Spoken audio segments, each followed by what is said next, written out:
Hello. I forgot to add myself in. We can take it from here, mate. In out, wasn't it? Hello, welcome to Savva Talks Spurs. I am, of course, Savva. I am joined today by Sean Butler from Spurs Talk Show. Sean, good afternoon. Yeah, just about good afternoon. How are you? I'm good, mate. I'm good. I'm a bit shattered from that stream. I did like a 7-hour marathon stream yesterday. Just kept going and going, and I'm a little bit exhausted from it. But generally speaking, I'm pumped, and thanks for the invite, man. Good, glad to be here. No, absolutely, my pleasure, my pleasure. And as always, Kuvva99 is here with his quiet ways about him and his lovely tone of voice. How are you, sir? I'm very well, thank you. Yeah,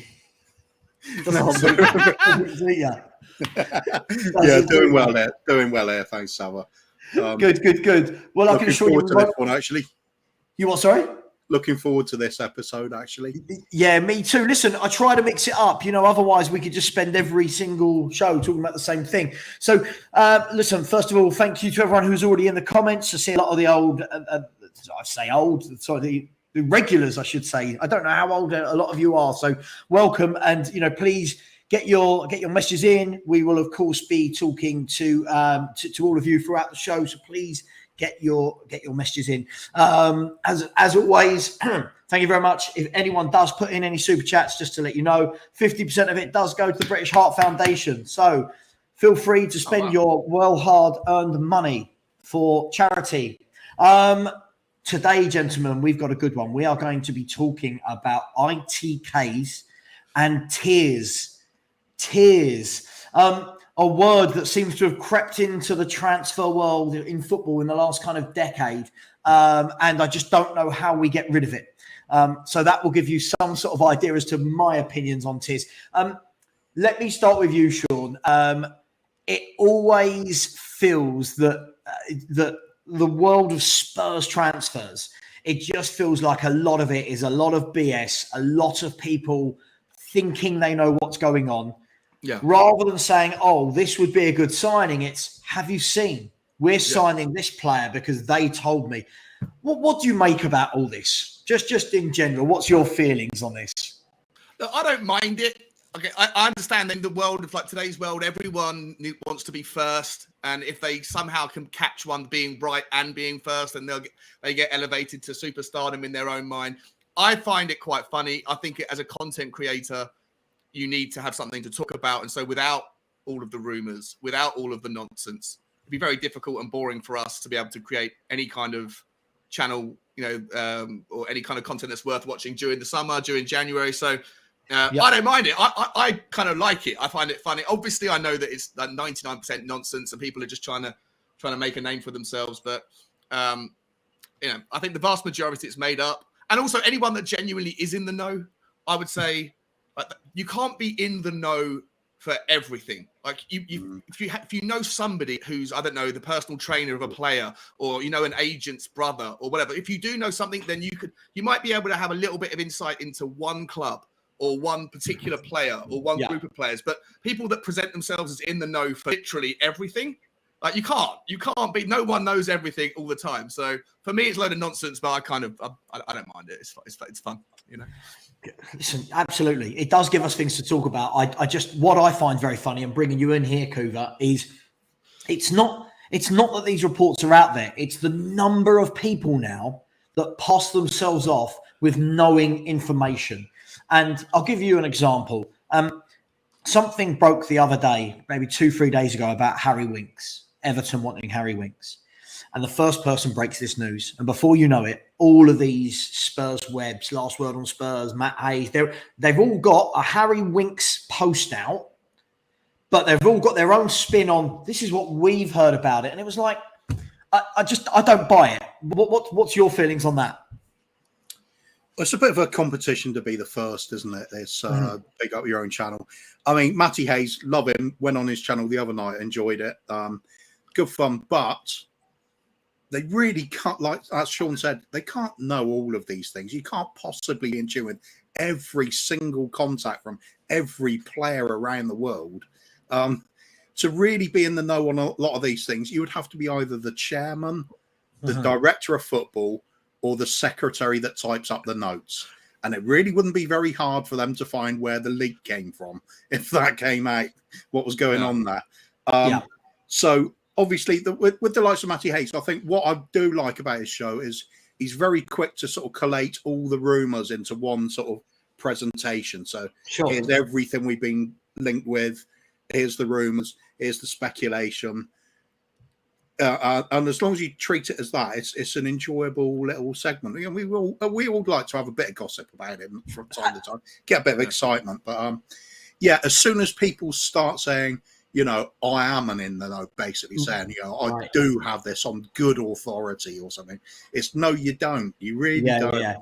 I think that's the thing for me. Like on Instagram now, a lot of people posts I see get regurgitated are from people that call themselves Spurs Hub, Spurs ITK Hub.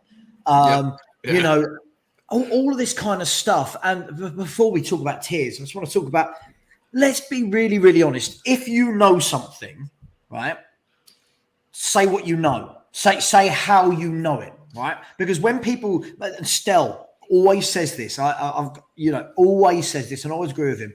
For the number of people that say what we're hearing from a credible source. Now, first and foremost, how credible can that source be if they're leaking it to you? Yeah. Not you. I mean, like to anyone, to anyone who's a YouTuber or anything, right? Yeah. Second of all,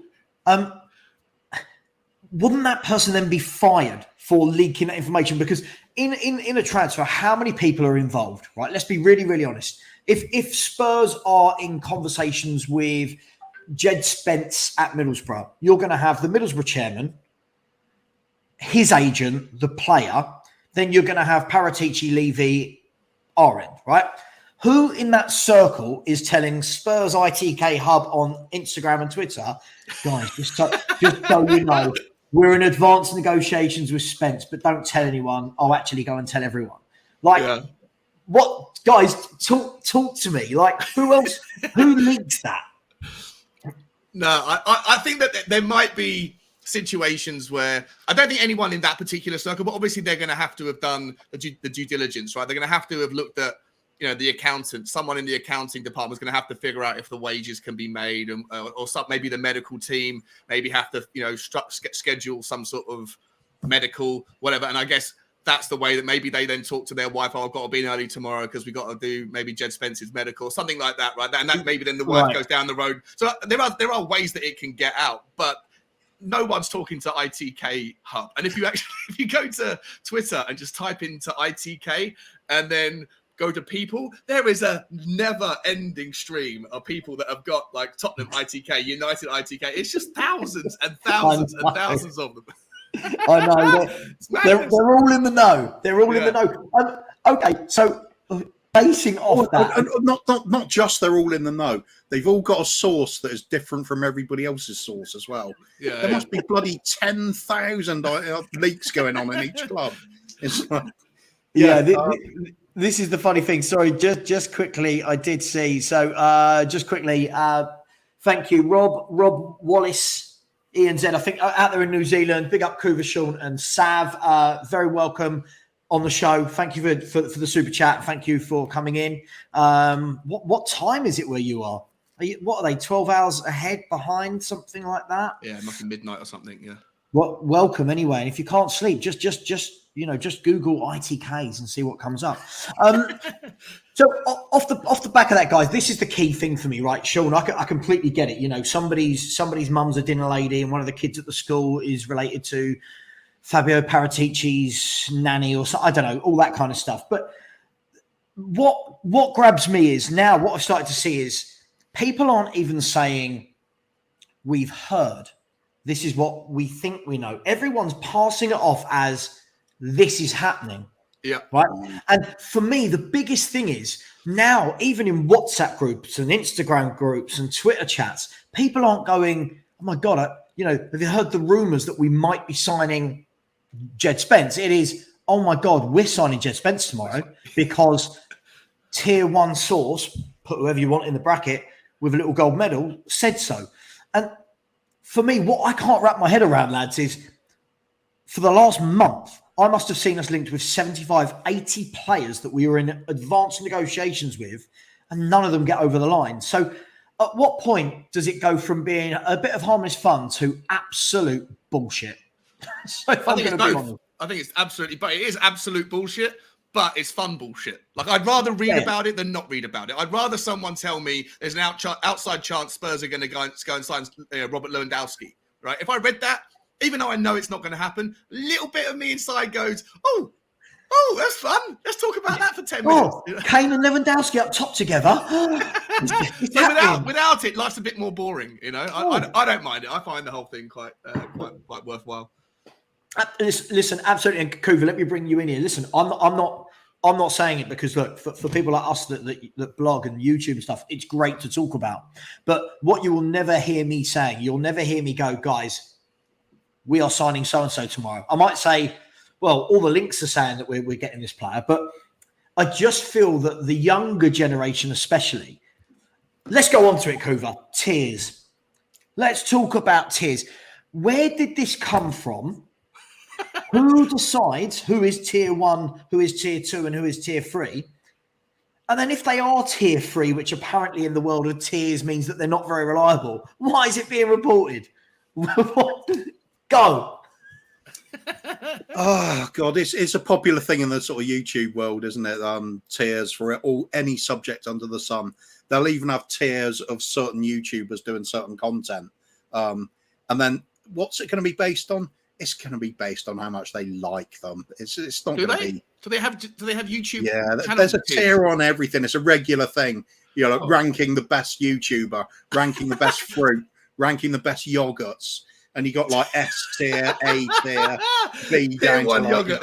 That Muller corner's a tier 1 yogurt. There's sites dedicated to this as well, where you play your own tier making game with friends. You know, you sort of set it up. It's absolutely pointless, but it's just a bit of fun.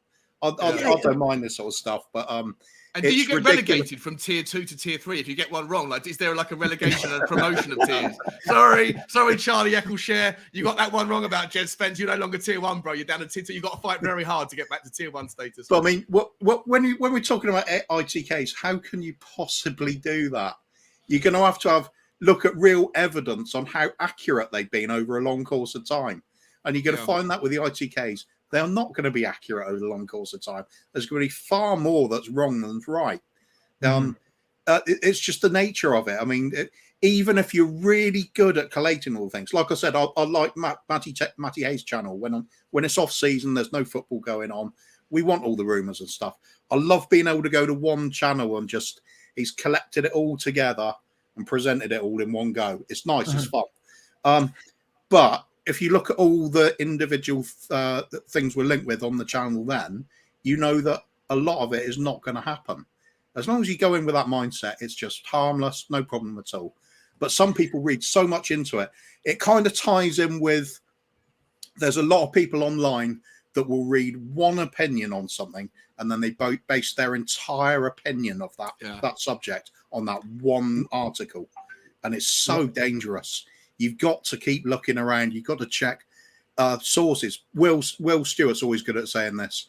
If you have an argument with Will Stewart and you come up with a statement that he finds a bit dubious, he'll just say, "What's your source?" And if you haven't got one, you're lost on the spot there. You've got to be able to back it up with something, like we were saying earlier. If you haven't got where did you get that? Where did you get that rumor from? Who told you that? If you can't back it up with that, you've got nothing. It's just pissing in the wind, isn't it? Never met anyone like Will. Will absolutely loves a debate. He loves to pull apart the seams of whatever you're saying.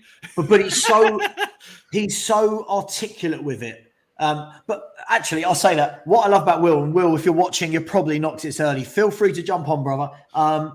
What I love about Will is he's calm. And then once somebody goes on so much about something shit, he'll go, "No!" Like, he just goes, "You're wrong." But, okay, so let's move this forward. Stel is in the chat. So hello, Stel. I absolutely love Stel. It says exactly what he thinks. He's put, ITKs are PlayStation culture gone wrong. ITKs are frauds. They all repeat each other's bedtime stories. Then it's a meltdown when you laugh at them. AKA Matt the Fraud Kid Hayes. Yeah, I said that. Look, for me, I think this is what it is in terms of if you this afternoon. I'm just going to pick a random footballer who we've not been linked with in any way, shape, or form. So no, this isn't an in the know. I don't know anything. All right. A report comes out this afternoon from one of them that says Spurs are in deep negotiations with Manuel Pellegrini from Roma. Right. Within the hour, they're all doing it, but with a different word. Yeah. Spurs are monitoring Pellegrini. The next one comes out with Spurs are admirers of Pellegrini. Spurs have been watching from afar for Pellegrini. Yeah. Spurs are preparing a bid. And what makes me laugh about it is it is that. Sean, am I wrong? It's literally one person gets it and then they all of a sudden, all their sources say the same thing. Am I right? Or yeah, it's one source that then gets circulated, and then once it gets hit by somebody else's newsreel, then the next person can come out, and then that's it's twice the source has been confirmed twice, right? You've got Daily Mail saying it now, and you've got Calcio Mercato or whatever it is, right? So then it's like, oh, it's confirmed. Then it gets spread around again, and like you say, if you just keep changing the wording on it a little bit more, it just adds a little bit more flavour to the story. But in the end, it all started with one person making it up, probably from their bedside table. Oh, who should we do today? I'd love to do it as an experiment. I would absolutely love to do an experiment. Start a brand new channel, a brand new Twitter account. Go and pay like 200 quid to go and get, I don't know, 10,000 followers or whatever, just to give yourself a little bit of credibility, and then go and start just pump out a couple of rumors and see how far they get before. What would you call it? Else. What would your in the know sort of tier 1 channel be called? I have to think about that one. I'll come back to you. I'm sure we'll come out with some good ones. I'm not going to say, because Bobby K from Three Spurs Boys and we were talking about doing a channel, something like this. Oh, really? Have you already started it? I'm keeping the title under wraps because we quite like it. Yeah. Do you know the funny thing, lads, is sometimes, I mean, look, as you know, I'm not on Twitter, right? I'm not on Twitter, but I'm in so many Spurs-related football-related WhatsApp groups. But I get sent all this stuff that's in the group, right? And you see all these things. And some of these kids that are passing themselves off as ITKs, they're like 20 years of age. Now, who at the age of 20 has built themselves a reputation in the world of football that a credible source in a football club goes, do you know we need to know about this? We need to let that kid, the kid who's at uni or the kid who's just finished college, he's going to be our guy to go to with all these sources. It's mad, right? Like, talk to me. Is there anybody, guys? Is there anybody that when you see them post, you go, I give that credibility? It could be anyone, like an Alistair Gold or Damasio, all these people. Yeah. And then I'll follow that up in a minute. But is there anyone that you see, you think, oh, I trust that source? Yeah, in the Spurs world, I tend to look for James O'Keefe. Not James O'Keefe, something O'Keefe. Paul O'Keefe. Paul O'Keefe. He seems to be well respected by people, but I don't spend that much time on Twitter. I'm fairly new to Twitter, so if everyone says I listen to him, he knows what he's talking about, I'll give him a little bit more of a crack than people that don't. And I guess that Charlie Eccleshare or something, I think his name is somebody else that I think people seem to gravitate towards. But they're the two main ones I think that are Tottenham specific, and I think that they lead conversations rather than just talk about tap-ins like the Fabrizio Romanos. But I don't know. Is it anybody else, Kuvva? I don't know if there's anyone else out there that's particularly I'd only put any credibility into Fabrizio Romano, and that's because we know he's a little bit further down the line when things are progressing. He knows when people are starting to actually negotiate. So there's a little bit more substance to it. The only other ones are ones that aren't really an ITK, and it'll be the likes of Alistair Gold, because he'll just say, well, I've heard rumours about such and such, and then he'll frame it by saying, but obviously it's just speculation. I don't know. I'll wait until the club tell me more. That's fair enough, I think. So if you really want to know, you just have to wait until something official is really said, because So does Ali Gold actually have connections at the club? Like, is he? I know he goes in and does the journalism. He gets to go into the pre-match conferences and ask questions. I think his real skill is he knows how to toe the line very well. So he's got a very good relationship with Spurs because So he does nothing to inflame them, their senses, and he'll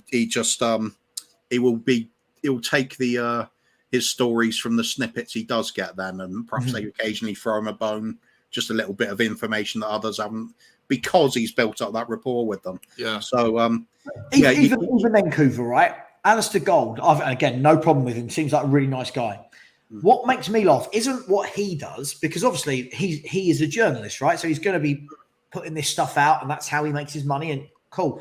For me, the problem lies more with, like, you've seen it in our chats, right? You've seen it. People will come in, dip in, and go, breaking news. Alistair Gold has just said Spurs are signing XYZ, and you're thinking, what?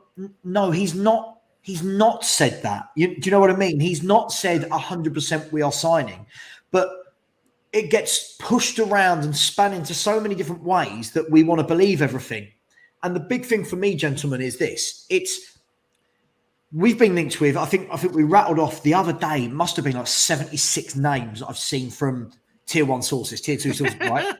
And one of them's going to be right at some point, right? Yeah. There's only so many players that you can be looking at. And if every centre-back in the world, for example, has been linked with Tottenham Hotspur, what will happen is the next time we sign a centre-back, somebody will go, see? Told you. I told you 2 months ago. And it's kind of like, great, but you also mentioned 29 other players and not one, So I think we take it all with a pinch of salt. But something that, I think what was really notable the other day, did you see the Gareth Bale interview where for days people were going, he's going to Getafe. He's going to Getafe. Getafe have offered. Wow. He's going to Getafe. Sources say that his agent said he's close to joining.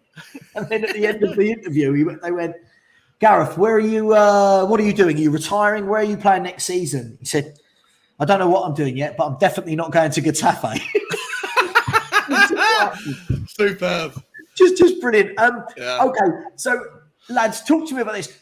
Talk to me about what Romano does then. So again, Fabrizio Romano, I wouldn't call him an ITK or a tier 1 source. For me, Fabrizio Romano is absolutely brilliant at when a negotiation is in the final parts. Then he's got his sources that go, just so you know, we are in talks and the paperwork should be done in 2 days. Why is that different, Sean, to an ITK tier 1 source?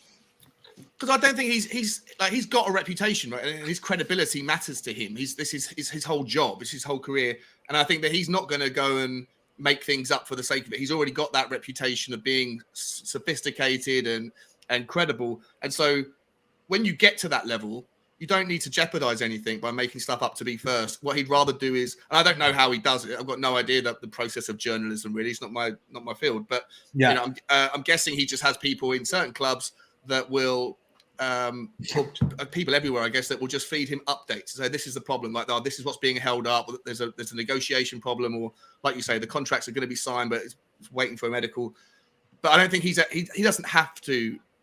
I don't know how long he's been doing it for. I don't know if at any point in the past he was of the guy trying to make a name for himself, and he took a couple of stabs, got lucky with a few of them, whatever. I don't know how he got to where he is, but I don't think he has to, at this point in his career, has to worry about being first. He just needs to be the guy who clarifies and make sure that he's correct. For him, it's more important to be right than it is to be first. For everybody else, the one thing I would say though, I think that Twitter is getting a little bit more, like the people on Twitter are getting a little bit more sophisticated at holding people to account. Like I see it not just in football ITK nonsense, but in life generally, when someone says something on Twitter now that they feel a certain way about a political statement or something in the politicians, people will go back through and search that person's Twitter and go and find if they've said something that completely contradicts that a few months ago or a couple of years back or whatever it is. So I think that some people now are getting a little bit more like savvy with how to hold people to account.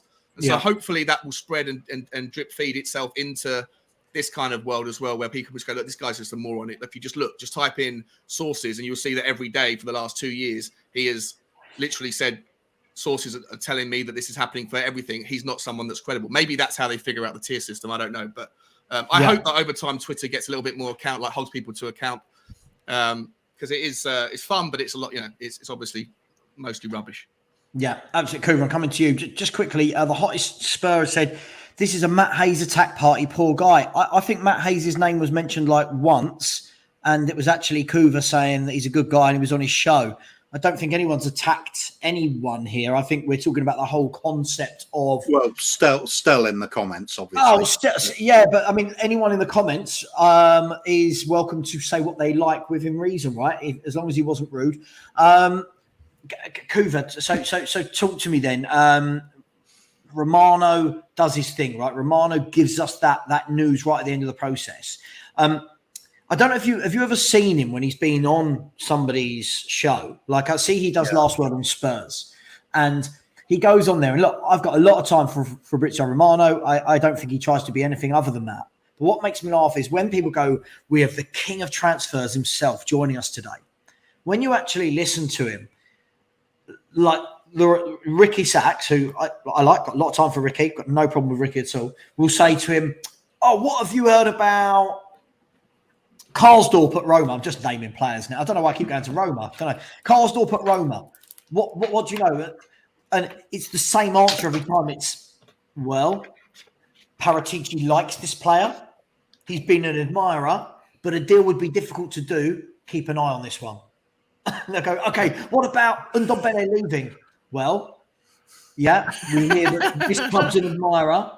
A deal's going to be different. And you're like, doesn't it start to get to the point where people just get bored of listening to it now? Yeah. You're saying something, but you're not saying anything. Your lips are moving, but there's nothing there that we can actually work with. Yeah, absolutely. I mean, Kuvva, this is the thing, right? Surely people come out of that, and they don't use these. People come out of that going, oh my God, did you hear that he said Karsdorp is wanted by Paratici? How do we get from A to B so badly? Got to look at the way some stories come about in the first place. Who's going to put the story out? Who benefits from it? And a lot of the times it's going to be an agent who is bigging up a move, and they'll generate the interest. This is why you regularly see Tottenham are linked with somebody, Liverpool are linked with somebody, Arsenal are linked with somebody, and it'll be those specific three clubs because it's the ones they have dealings with. Or it'll be, Tottenham, Arsenal, Man United with a different agent, for example. You always tend to get it the same little clusters of clubs, same group of players. And then when you look at it, quite often it's the same little group of agents doing it. Yeah. And that's where so much of it comes from. So there's this assumption that if an agent's trying to drum up some business, that there's definitely some business happening, because that isn't always the case. Yeah. They definitely want to manufacture moves because they're making the money off it. That's when they get paid, isn't it? Yeah, exactly. So it's so difficult. I think it's the desperation for a lot of people, and it is nice to be able to say, I said this first. I had this bit of insight before everybody else did. So of course it's a popular thing to compete on the ITK stuff. But there's got to be a sense of realism in it. And I think as long as people caveat the fact that this is rumor, or there's no foundation to this other than a little bit of rumors that's gathering a bit of traction from people. So can't confirm it, but this is what I've heard, or this is what I'm putting together from many different locations saying the same thing. Is there something behind it? I don't know. Let's keep an eye on that, because at the moment it's a rumor. Is something going to emerge from it?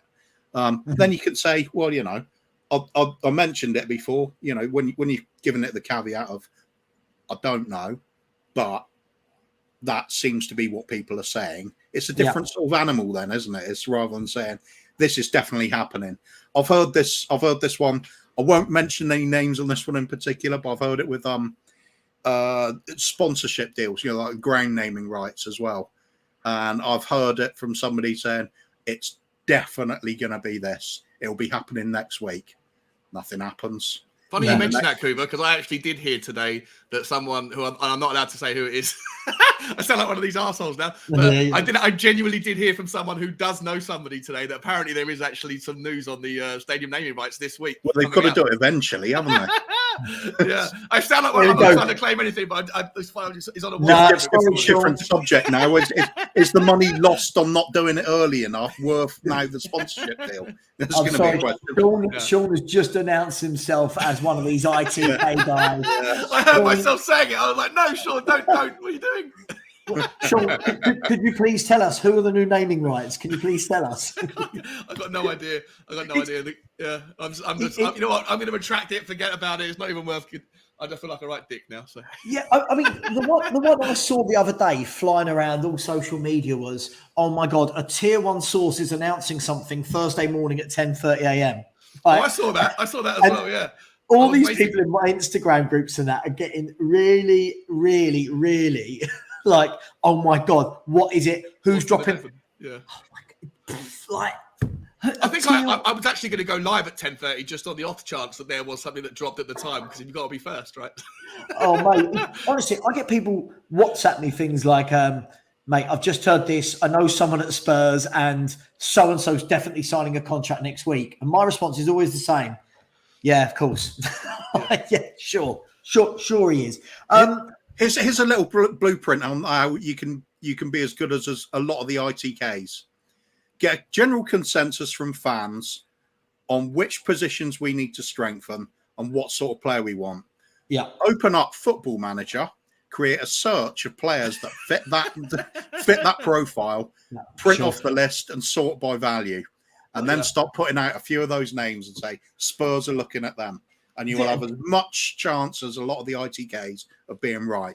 Yeah. Well, Kuvva, do you know what? You're spot on. I mean, look, and again, as I said, I've got a lot of time for Alistair Gold. I've got no issue with him, and I don't think he's an ITK.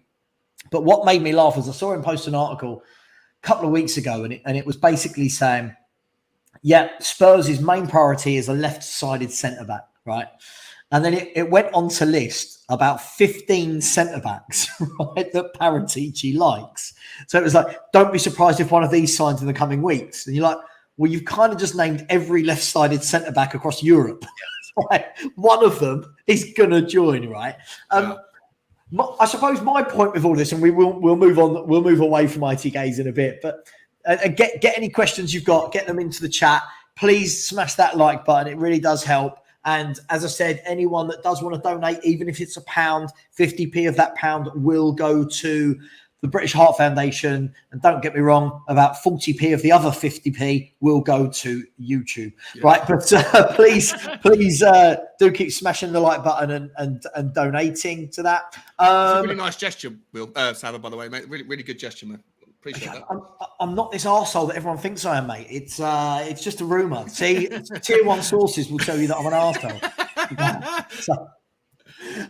Right. So, guys, at what stage, when do you truly believe Spurs are in talks with somebody? Who has to say it for you to believe it? Because for me, I wait until I see it on Sky Sports. Spurs are in talks with. I wait for that yellow bar breaking news because I just feel like we've been burnt 1,000 times. I mean, I don't know, Leandro de Mal, that deal is still going on probably in the background somewhere. Who is it for you guys? Who is it that you go, right, we're in talks with them? I get it. We're now close to signing them. I'll go first if you want, Sean. No, crack on. For me, it's easy. Just wait until you get a verified report of the player arrives at like Spurs training ground, something like that. You physically see them at the club.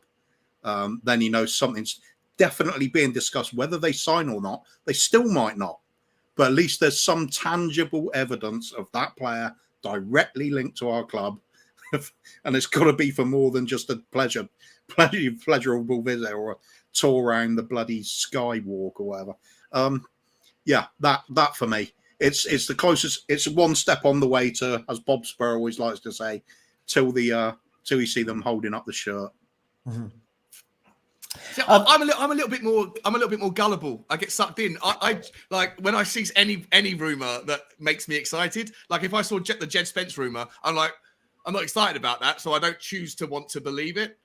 And maybe until Sky Sports or Fabrizio or whatever says something. But if I don't care what tier it is. If someone comes out and says Robert Lewandowski's on his way to Tottenham and it's tier 95, I'm still going, yes, we're going to win the league. We're going to win the league. We've got Lewandowski. And I get sucked in. So I'll be honest. I believe it all to a degree. Oh, Even though I know it's not true, yeah. I want to believe it, so I'm more likely to get on board with it. You know? Don't get sucked in with that kind of thing, Sean, because that's like wild speculation. Now, when you're talking about winning the league, that's more sort of an ITK from me, because we are doing the quad next season. Quad candidate. Yeah, that's definitely happening. Yeah. I mean, the funny thing for me as well, this doesn't just relate to transfers with the kind of in the nose.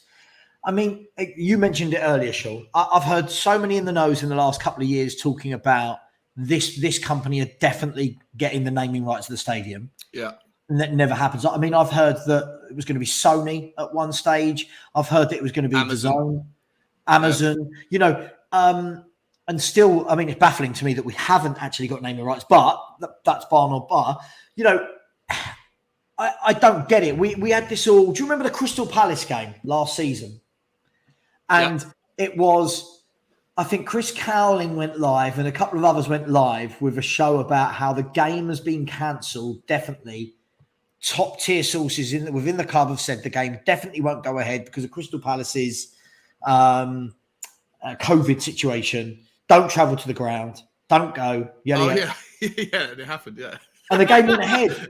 And yet still people, I mean, talk about, again, it was that race to have a show about something that hasn't happened but might happen. Yeah, got to be first. You got to be first. You know? Got to be. So, can you guys think of any other circumstances where the kind of tier 1, tier 2, tier 3 stuff is a load of crap? You know, transfers, things like that. The Burnley game that actually was called off because of bad weather.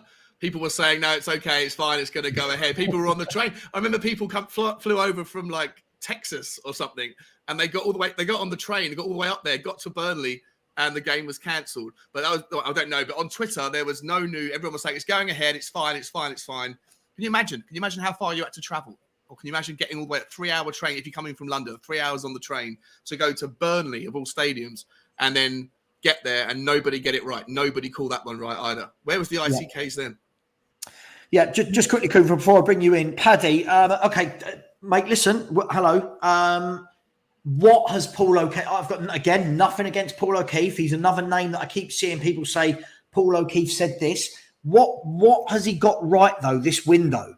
Like, because these guys and girls are talking about, like, literally there's 65, 70 players we're linked with, and they keep spewing out different things every day. What's come true about what these people have said?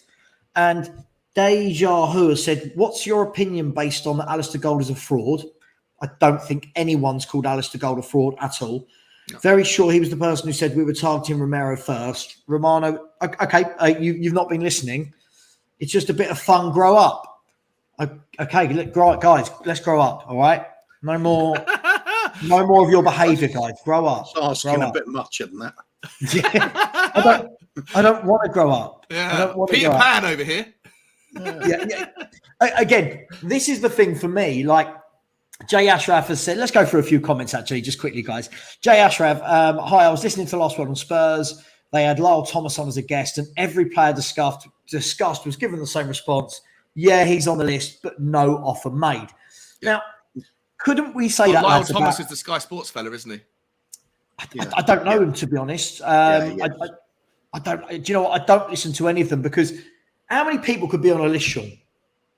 How many people could be on a list? Yeah, it's endless. And I think the other thing that a lot of these people do, sorry to just jump in quickly, but we haven't spoken about this, is if Manchester United are interested in Anthony, right, or they're interested in Gabriel Jesus, because whatever any other clubs need, if they happen to need a player in the same position as you need a player, then if they're linked with a striker, it makes absolute sense for Tottenham to be linked with the same player as well. And you could be first in the ITK by saying, because Manchester United are suddenly looking at Lisandro Martinez, you could be the first one to say Tottenham are now looking at Lisandro Martinez because it's a player that apparently a few other clubs are going for that also plays in the position that Spurs need. So the list is forever growing. It's endless. And yeah, it's waste of time, but silly, but still fun. No, yeah, listen, Kuvva, again, I'm not doubting that it's fun, as it gives us stuff to talk about. But I think I'm just very clear that when I say, more rumours, I never ever, no one will ever hear me say on any of my shows, we are signing this, or I've heard this is a done deal. I don't talk in absolutes. Yeah, it's always caveated with my opinion.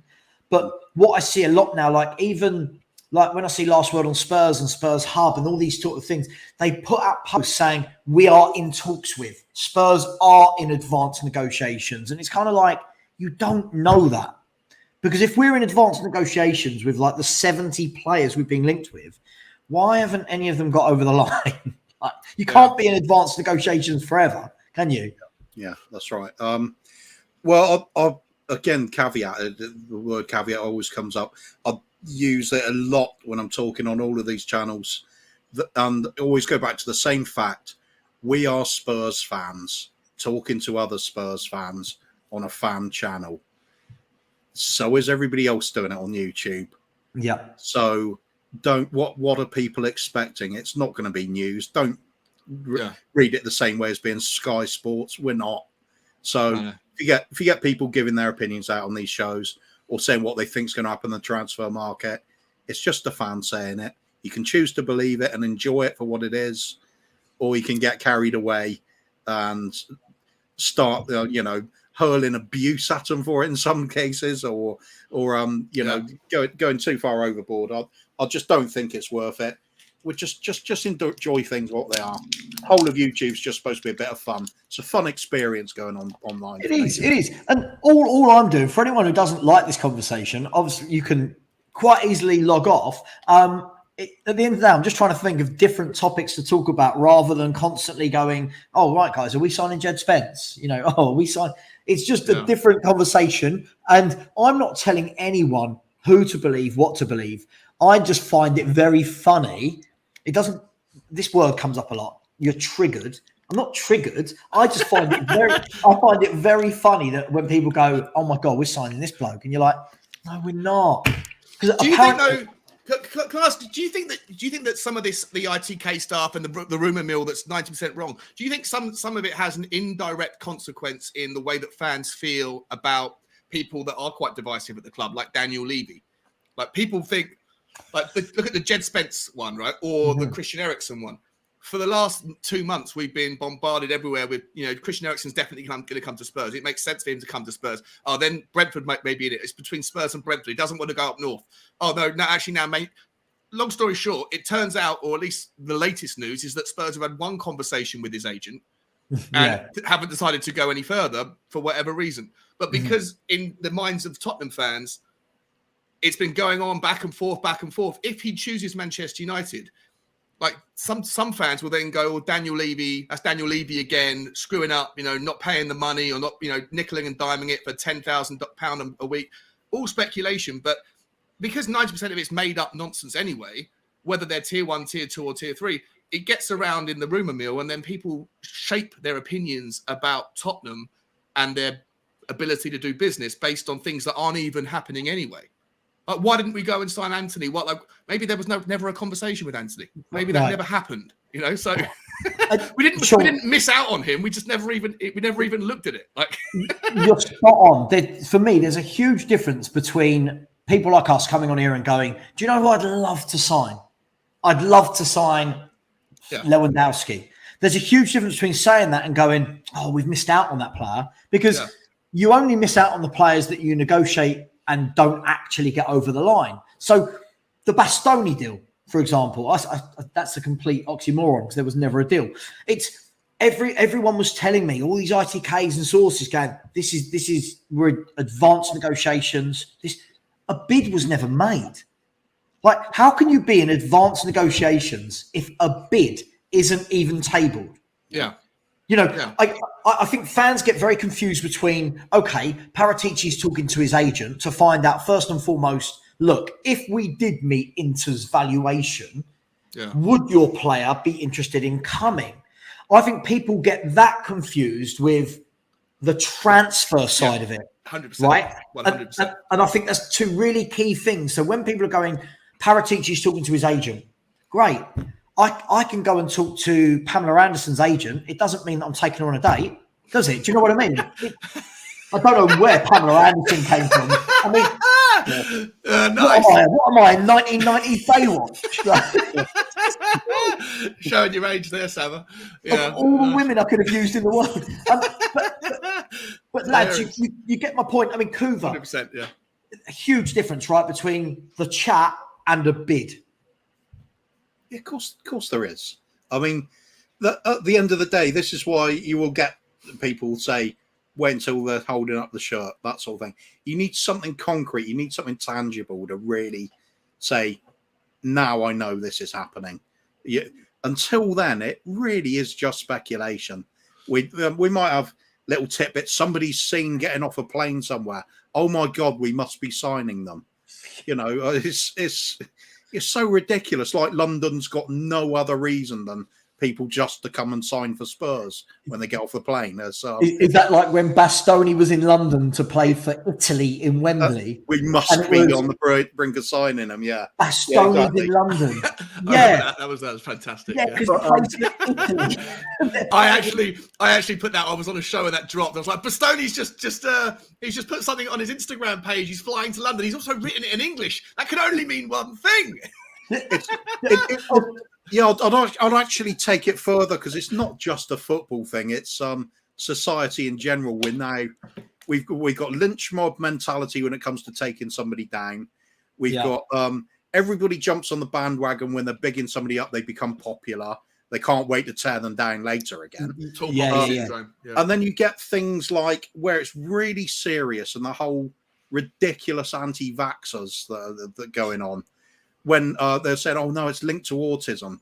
And that's based on the results from one test. One set of test results out of all the thousands that have gone off and didn't have that conclusion. Yet people will hear that, sensationalize it. Oh, got to stay clear of that. Gives your kid autism. And it just spreads like wildfire because people want it. They're straight onto that. Oh, I know this. I know that. It's kind of an ITK thing, but with health. It's conspiracy ITKs. Yeah, it's just quickly, guys. I'm going to read out a couple of super chats that we've got. The disabled team has given £5 and said for a worthy cause with the British Heart Foundation. Thank you very much. I really, really appreciate that. Once YouTube pay me, I will transfer money over. It's as anybody who knows me personally knows, it's a huge. It's a cause that's very close to my heart. And also another super chat. Thank you for the second time from Rob Wallace. Just saying, hey, just a buck to your health cause, Sav. Thank you very much. Really, really appreciate it. Does mean a lot. Guys, this is the thing for me, right? It's sensationalism. And I use that word a lot. It's the same thing where let's take Jed Spence, for example. I've had a lot of conversations in WhatsApp groups and Instagram chats about Jed Spence. And for example, I put a post out on Instagram. I just put a post on Instagram, picture of Jed Spence. Hey, everyone, what do you think? For me, really underwhelming. Is this what we got Champions League football for? Wow. Did that get Jesus Christ? I may as well have said, hi, all. I'm going to sleep with all of your wives because it was the hate I got. Right? The hate I got was, look, this was the big one I got yesterday was, well, I trust Levy and Paratici over you. Well, okay, great. Grow up. The next one was, you don't know ball. I mean, anyone who says that is a fucking imbecile. I'm so sorry. They really are. You don't know ball. I mean, what is that? And the third and final one that I find very, very funny is this guy's got an incredible ceiling. This is what I keep hearing about any player that hasn't done anything yet is fans who know their ceiling. Right? Guys, let's move away from the ITKs. Let's talk about this now. Ceilings. Yeah. How on earth do any of us know anybody's ceiling as a footballer? And where has this fucking ridiculous phrase come from? Kuvva, go. Actually, I can defend it to a degree, but it's only to a degree. And that's you can base some assessments on the physical side of the game. Sure. So you can base it on the player's physical attributes. You can see instantly if they're lightning quick, if they're great at acceleration, if they've got great stamina and strength or height or jumping ability, those sorts of things.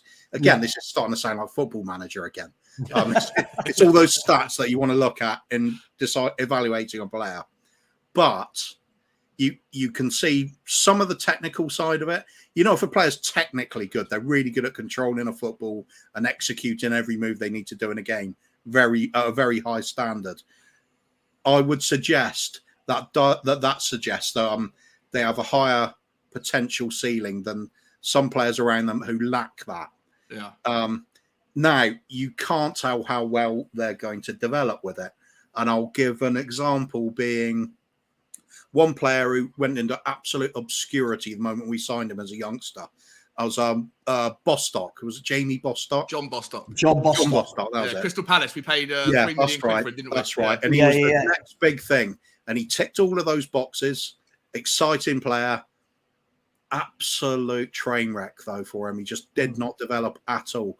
And we've seen that with quite a lot of players. Loads of players like that. Yeah. Absolutely hundreds of them. So, endless amounts of players that didn't. So I think when you say he's got an amazing ceiling on it, no, you can't say that. You might be able to say there's the potential that he might have that really high ceiling, and all those stats go up to match it. But it's again, it's guesswork, isn't it? You've got to just go on what you can see. Maybe make a projection, but you can't set, that is the height on one player and that's the height on another, because it could easily swap the other way around. Do you not think you could say, like, listen, I'm guilty once again of saying the word ceiling as well a few times. So I can't be honest. I'm everything that you hate. As long as you don't say this kid is generational. I mean, actually, I've never said that. No, I haven't said hold that thought. We'll go on to generational afterwards. See, I don't mind that one. Oh, we'll come back to that. We'll come. Sean, sorry, you were going to say about. Just think you can say, like, I've said, like, I think that we've found Pierre-Emile Højbjerg's ceiling. I don't think you're going to see Pierre-Emile Højbjerg suddenly become a world-class player at his age. Sure. I think we've seen it, and I would compare him and say, where Oliver Skipp, I think there probably does have a higher ceiling. I think that kid probably has got the potential to be a far better player. Whether he turns into a far better player or not, who knows? We'll see. Time will tell whether he stays injury-free, whether he has the passion and the hard work and he trains well. But I think that you can make comparisons, and if if the word ceiling irritates you, it's just interchangeable with potential. But I do think we've seen the best version, or we're close to seeing the best version of, say, someone like Højbjerg at his age. Is he suddenly going to go on and become, next level? Probably not. Whereas we haven't seen what level Oliver Skipp is at yet, and therefore the potential for me is a little bit higher. So that's the way I would use it. I understand the word ceiling. Actually, the more I'm saying it, it's a very annoying word. I think there's probably a better way of looking at it then. Instead of using ceiling to suggest how high a player can go, you shouldn't be using ceiling to say this is the cap on how they can go. Yeah, because it's wrong, because you don't know. Yeah. Listen, and again, I'm just bringing up debates, right? I'm just saying things that I find funny. So when I put out Instagram post, honestly, I could say anything about any player, and every player we're linked to, there will be fans that find a reason for them being the next big thing, their generation. Did somebody actually call Jed Spence generational? Oh, mate, listen, I was... Wow. Somebody was saying to me yesterday... there's a guy that always comes into my YouTubes. I won't mention his name. He seems like a nice guy. He's never rude, but everything is, if Conte wants him, I want him. And it's like, that's great. As well. But if we live by that motto, right? If we live by whoever our manager wants, we want, then we might as well all go home, right? We might as well all pack up our YouTube channels. There's nothing for debate. Yeah. It's the you don't know ball. Right. Before we go on to that, let's talk about generational talent. Now, I have so many issues with the word generational. First and foremost, right, Kuvva, first and foremost, what does it actually mean? I know the word generational, but what does it mean in football terms? And why is every 18, 19-year-old we linked with, why can they never just be, they're a good prospect? Why are they all generational, like we've seen the future? And the biggest example of this was Papa Sarr last window. Spurs time. Spurs signed Generational Papatar, and I turned around and went, well, for a club that hasn't got a big budget, what a waste of 15 million. Surely you put that on top of one of the other signings and get a better player. Oh, he's generational. They've been scouting him for years. All of a sudden, everyone's an expert on 18-year-olds and their generational talent. Yeah. Talk to in me, the French league as well, because everyone watches the French league all day, don't they? You know, it's crazy. Right. For me, a generational talent, we're talking about somebody that is so uniquely brilliant in their field of play that everybody has. There's a general consensus they are one of the very top performers within basically a generation of fans. Could be a 20-year period if you like, something like that. Was Wayne Rooney one? Just quickly, Alex, when you're saying talk football, sorry, are we not talking? What are we? What are you hearing? Have we just been talking about Bitcoin and blockchain for about an hour? I'm confused. You're a funny one, Alex. I do like you. Very funny lad. Sorry, Kuvva. It's fun. I suppose he could be talking about on ITKs instead of actual players and stuff, maybe. Yeah, but surely we can't just sit on every show for 2 hours going, which player do you want? Oh, do you like this player? You know, you've got to mix it up. I found a way to do 7 hours of it yesterday. And we went round and round in circles. Meanwhile, I was polishing up a bottle of vodka. It was insane. I don't know how it went for that long, but it did. But yeah, today's a good day to talk about something other than Jed Spence and whether he's going to come to Tottenham, I think. Anyway, back to the generational thing. For me, that the only players that meet that sort of criteria where everybody has to respect that they are one of the elite players, one of the standout names of that era where, you know, fans might have just come into the game and they remember them. Their legacy lingers longer than their playing career does. For me, you're talking about the likes of Paul Gascoigne. You're talking about Ronaldo. You're talking about Messi. You're talking about the other Ronaldo. You're talking about Zidane. Yeah, it's the players that are so the world's class, the world's best players. Then basically, essentially, not just world class at the time, but they have that legacy. They're almost legendary throughout the game. Pele is another one. Rivellino. But do you say it about players? So you shouldn't be calling anyone generational before they proved that you can use it like retrospectively. This guy was a generational talent. This guy is a generational talent. The likes of Jude Bellingham comes up recently a lot as well. And I've used the word generational about him because I said there is the hope that he is going to develop into a generational talent. It's not the same as saying he is a generational talent. It's you've got to wait and see. You can't just preemptively say he's going to have the best career out of anybody. You can't. You think Jude Bellingham is going to be remembered forever? No, I'm hoping he will be. Right. You think he has that much potential? Do you? Yeah, I do think he does. Yeah, he's got a hell of a skill set, but I've seen that on a lot of players and they've faded away. So, Kuvva, just quickly. Stelios wants to know who you prefer out of Pamela Anderson and Cindy Crawford. Cindy Crawford. Crawford all day long. That little mole she had on her top of her lip. I'm just so sorry that I mentioned Pamela Anderson. I don't know where it came from.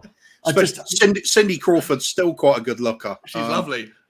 Pamela Anderson looks like she sort of melted in a shop window or something. Yeah. Phil P has made a great point. What about a generational ceiling? Hang on. If I tilt, what about that? Is that a generational ceiling? Generational ceiling. Fantastic. Look, and again, guys, I get it. It's more of a younger thing, like with all these buzzwords, etc. But I want to talk about you don't know bull, right? First of all, I mean, is it even a real sentence? You don't know bull. What does that mean? You don't know bull. Yeah. Like, shouldn't there be another word in there somewhere to make that make sense? Football? Steve Bull. Steve Bull used to play for Wolves. You know him. Who's that? Steve Bull used to play for Wolves. Yeah. Oh, yeah, but I do know Bull. I do know Steve Bull. So just say wrong. Move on. Just quickly, thank you very much, Will Stewart. You didn't have to do that, but thank you. A generational talent is a Ronaldo and Messi. 16 to 18, bossing in the first team, not a 21-year-old playing for the under-21s and sitting on the bench for an under-23 Olympic squad. I knew where this was going. Cough, cough, Brian Hill. But do you know what? Was Michael Owen then would be one. Would he like doing it at the World Cup in 1998 at 17 years old? Not for me. Doesn't it depend then, Kuvva? Doesn't it depend on when we say generational talent, how many generational talents can there be at once and who are we basing them off? So, for example, when Messi and Ronaldo broke onto the scene, I think every man and their dog looks at that and goes, fuck, yes. Like, yes, we've got the next two superstars here. But it's being used now for anyone. Like Arsenal fans, Elliott Smith-Rowe, generational. Spurs fan, Skip, generational. Yeah. Scarlett scored 2 goals for the under-19s England team the other night. Oh, my God. He should be in our first team. If you don't rate him, you don't know. Let's look at it another way then, Savva. Yep. Who are the 3 greatest players ever to have played for Spurs?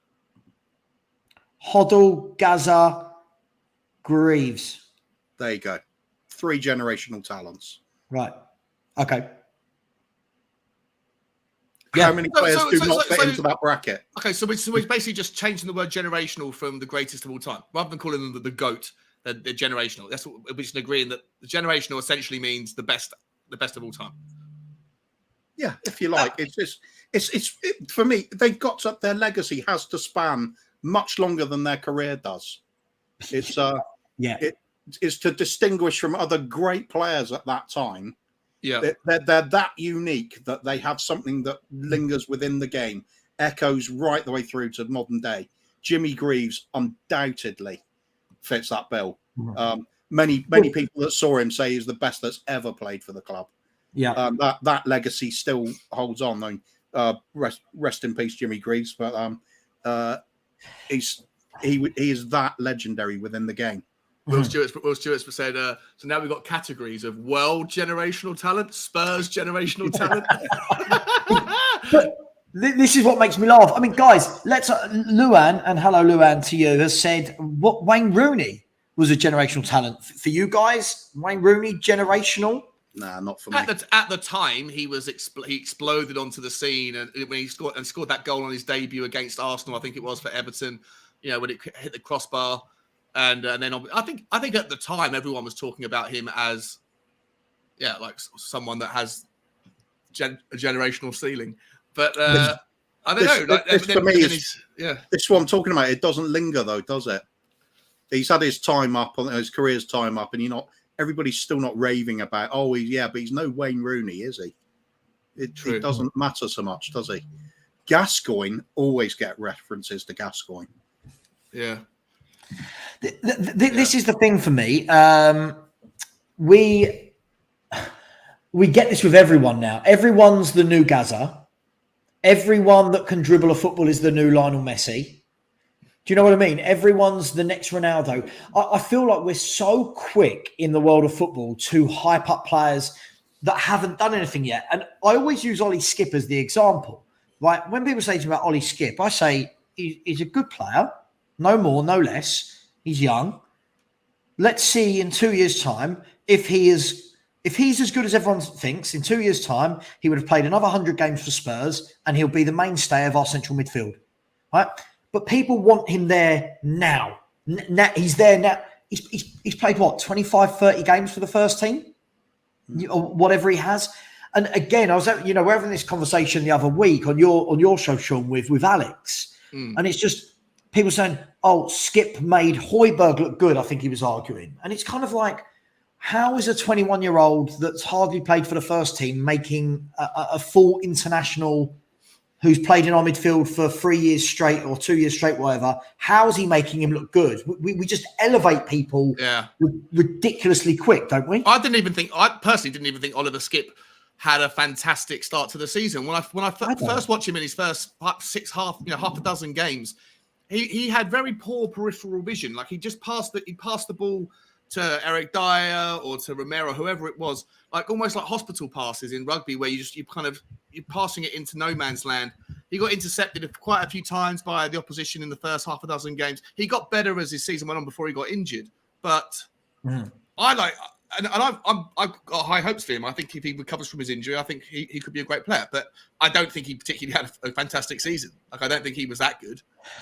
Yes. So again, Kuvva, let me bring you in on that. Is it just a case of seeing a player?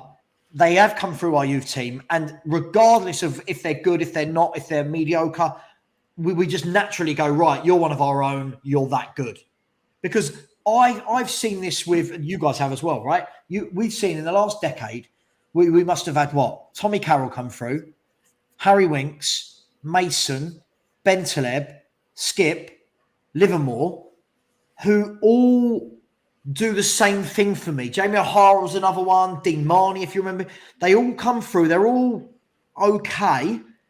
And our fans rated all of them. All of them were brilliant. All of them should be the mainstay in the team.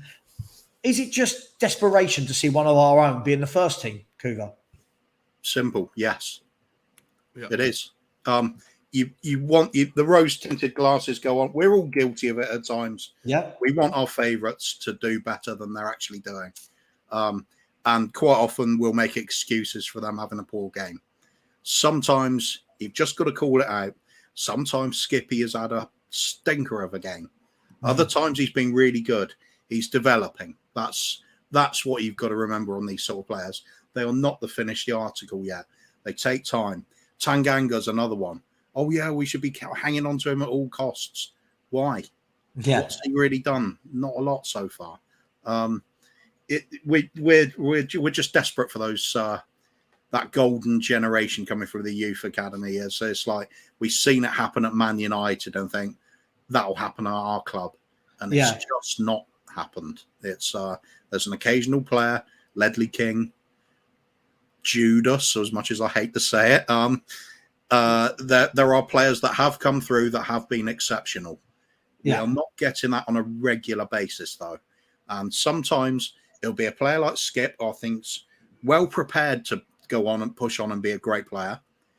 He's got something there. There's no real significant weakness, I'd say, to his game. Everything can be improved on, though. He's below that level that a lot of people are looking at, saying he's the best midfielder we got, I've heard at times, and saying no, he's really not. Potentially he might turn into that, but he's not there right now. Yeah. Okay, just quickly, is Alex a troll? I'm so confused by him. Honestly, he's coming across like an 18-year-old troll. I don't mind saying this about you, Alex, because you're acting like a child. Gaza doesn't defy that generation, Maradona does. Okay. And then the one above was Greaves is not generational. I mean, dude, you're the guy that rates Harry Winks and thinks Skip is world class or whatever. And now you come on and say Greaves isn't generational and Gaza isn't. I mean, surely Gaza is the... Look, here's what I would say. When you are a player that people constantly get compared to, he's the next... Like, Arsenal fans do it, right? Every time they buy a midfielder, he's the next Patrick Vieira. Right, that's how you know that player his legacy has gone before him, right? We all know about that player. Zidane, he's the next Zidane. You know, what do people think generational is from a legacy perspective, Sean? So for me, we said, okay, if we're saying Wayne Rooney wasn't generational, I think you said he wasn't, right? Oh, no, I was asking the question because I'm going off of what Will said, that in order to be generational in his mind, you have to be bossing the first team at 16 to 18, 17, 18 years old and then go on and have a superstar career like a Messi or a Ronaldo. And I was like, well, on that basis, you could probably look at someone like a Rooney or a Michael Owen for coming in and smashing the game to pieces very early, young, and making a big impact. I don't know if Wayne Rooney's generational. I think that the word's overused is definitely hyperbolic, but for me, like you said, like everyone's trying to find something to get excited about. Whether it's about a player in your own club, whether it's about prospects, something to look forward to, England's chances in the World Cup, whatever the story is. Everyone wants to be excited about something, and when a player comes along who is young and has a lot of potential and physical attributes or talent, then people start to. It's probably a silly thing to do because those players often then don't become as good as they could because of the pressure that's heaped onto them. But it's just natural. It's natural human behaviour to big things up and to go too far with their estimations. So here's one for you both. Foden. So first of all, I don't use the word generational. So for me, you'll never hear me going, he's generational. But Foden, you guys go, and then I'll give you my opinion on Foden afterwards. Generational? No chance. No. I don't think he's that good of a player, to be honest. I don't think he should start in the England team. If you can't start in the England team, then you're definitely not generational because the England team's not even that good. Oh, Sean, He's good. He's a good player, but I don't think he's a brilliant footballer. Listen, I don't ever talk in world classes and sublimes and generationals. What's Foden not got as a player then? I mean, he's like 21. He's won countless. Straight, he gets blown over by a strong breeze. I don't know. I feel like he rides tackles very well, unless it's Atletico Madrid who are absolutely hacking him down for fun. That was good. Kuvva, Foden, not that good. No, he's good. He's very good. I don't think he's not like. I don't think he's good enough to be in the England. I think there's better players for the England setup. I think that there's better players at Man City. Who's better? Who for England, right? The fact that Foden and Grealish never start is why England are so bloody boring to watch. Because those sort of players that can create, take a man on, glide past people aren't playing. There's not that much difference though between him. Like I'm not. Sorry, I should rephrase. He's not that good. He's a very good player. I just don't think he's up there. Like there's not that much of a difference between him or Jack Grealish or Sterling or Saka. Like if any of those four players are on the pitch, I'm no more worried or less worried by having any two of those four on the pitch. They're all Sean, kind of I love you, dude, but Saka. I mean, Foden compared to Saka is like comparing. It's like comparing me with David Beckham when it comes to looks. I mean, Saka's a good player, but what Foden for me oozes that class, that touch, that control, the way he glides past players, manipulates the ball, his passing, the way he finds little through balls and angles. Saka's just another quick player that cuts in and scores a few goals. I can't believe this. I'm stumped.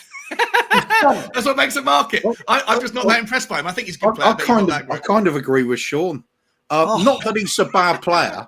I just think you look at Manchester City and think, who are their best players? My mind doesn't go straight to Foden. It goes to De Bruyne first. Well, of course, because you're talking about one of the best players in the world. Likely to be called a generational talent because he is that level above the vast majority of all other players at the moment. So for me, that does it. Foden doesn't do that. He doesn't have that same thing. When Foden's career comes to an end, I don't see us talking about him in 20 years' time. 100%. Do you not? Because I look at this and I think, first of all, isn't Foden, someone will tell me in the chat if I'm wrong, 21, 22? Right? Yeah. Now, for all Man City's money, right, for every single person that they can buy, and they do, he made it from the youth team and he's used in every single big game. Now, obviously, they rotate their players, right? But you get to a big game, Foden plays every single big game for Manchester City. He's never on the bench for the big games.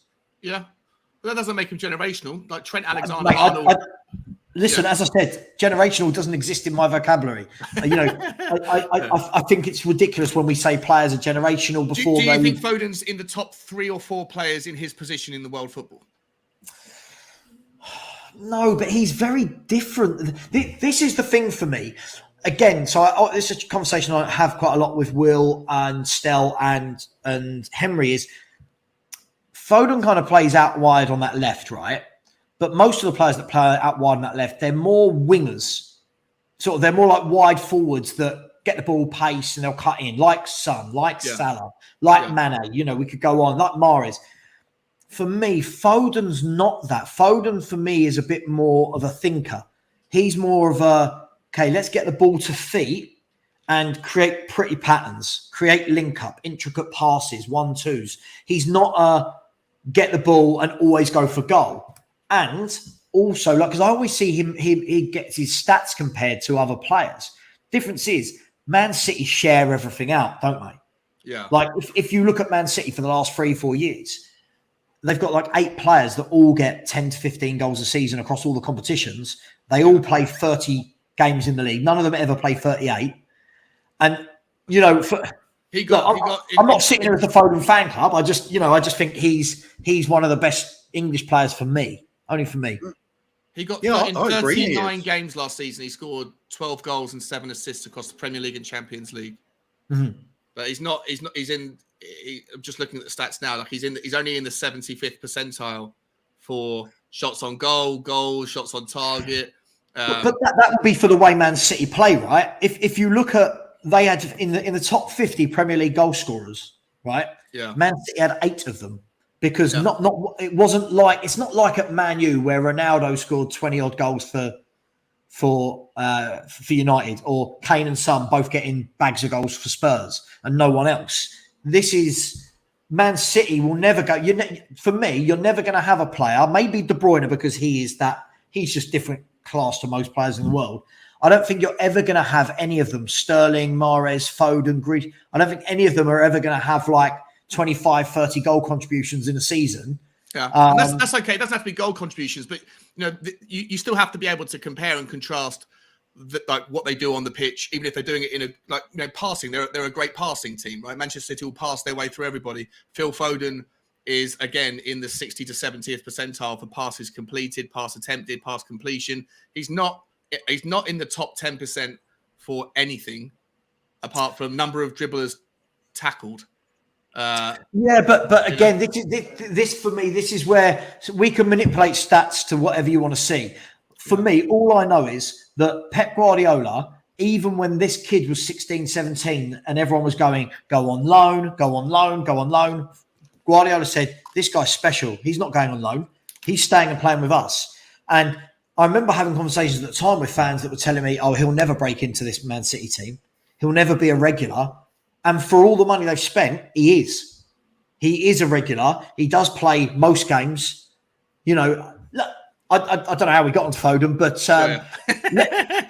listen, it's not. I think he's a bit of a flat. I think he flatters to deceive a little bit. I think Will's making a point saying you should probably need to see him in a different team to really judge him, because he hasn't done it for England. And Man City, you're right. You are right, Savva. It's difficult to really analyse a Man City player because they're just. It's tough, yeah.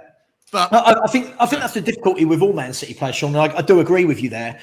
If you took Foden out of that team, he would have to go to a certain type of team, the same way a De Bruyne would.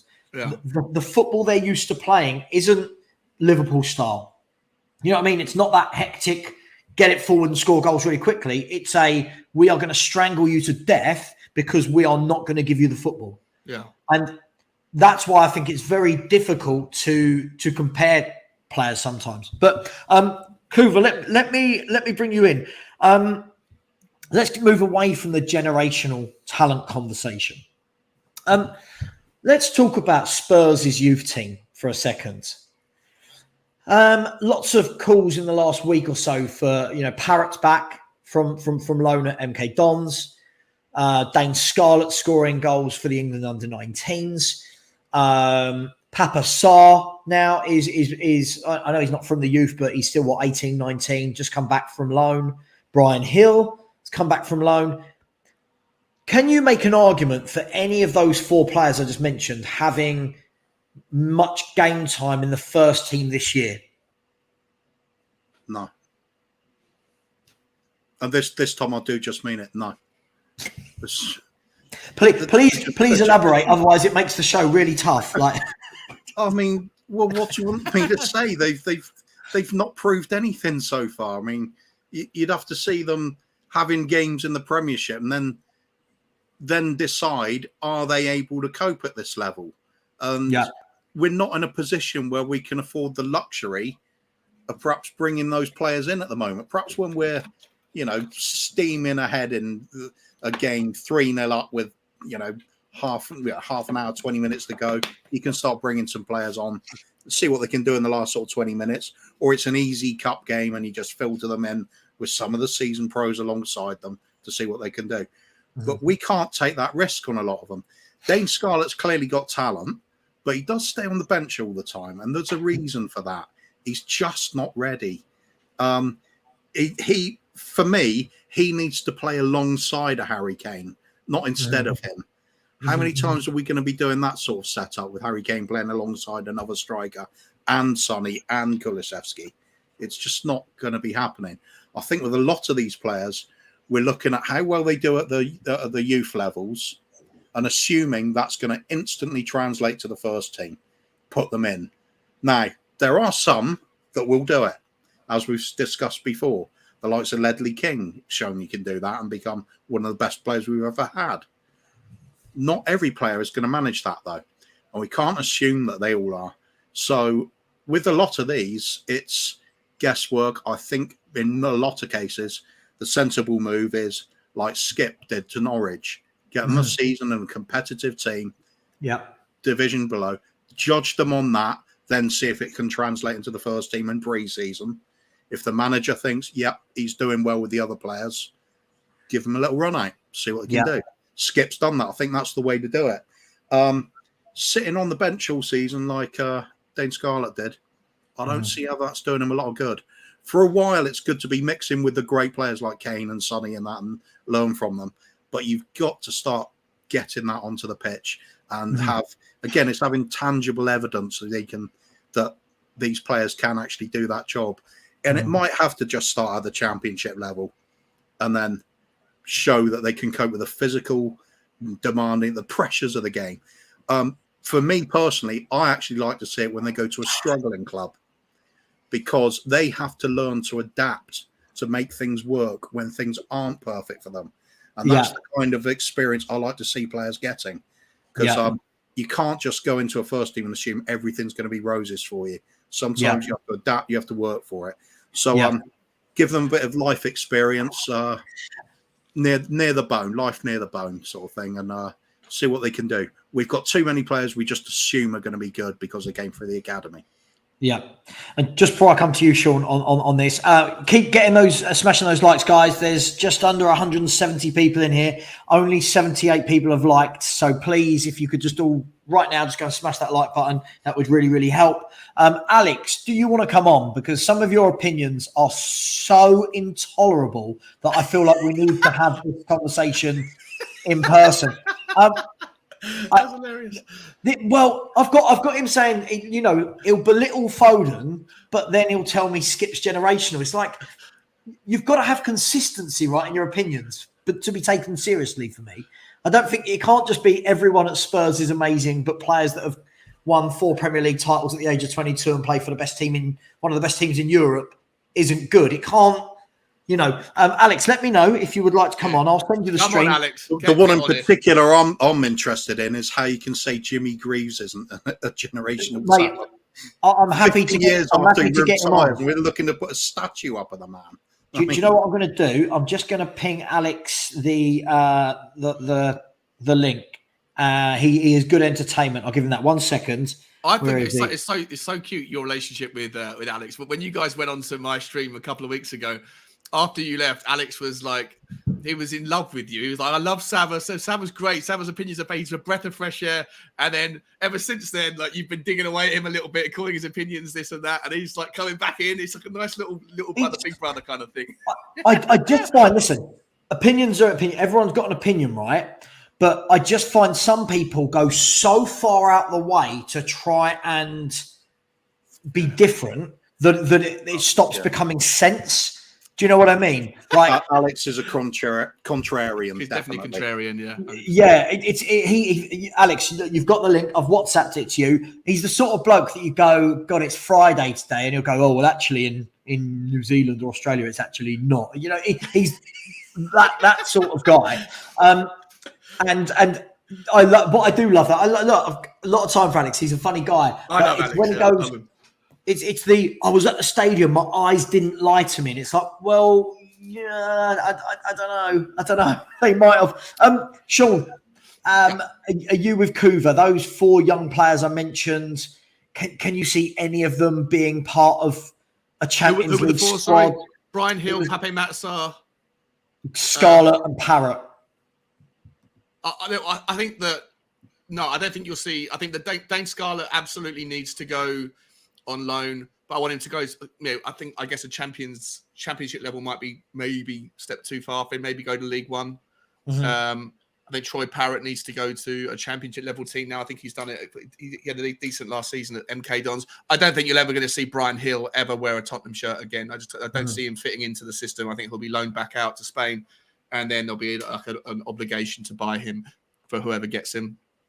And I think that Pape Matar, again, I don't think he'll be part of the. I mean, I honestly have no idea what that guy's going to be like. I've seen it. I've heard 1,000 times that he can't even get into the team. Is it Mets that he was playing for?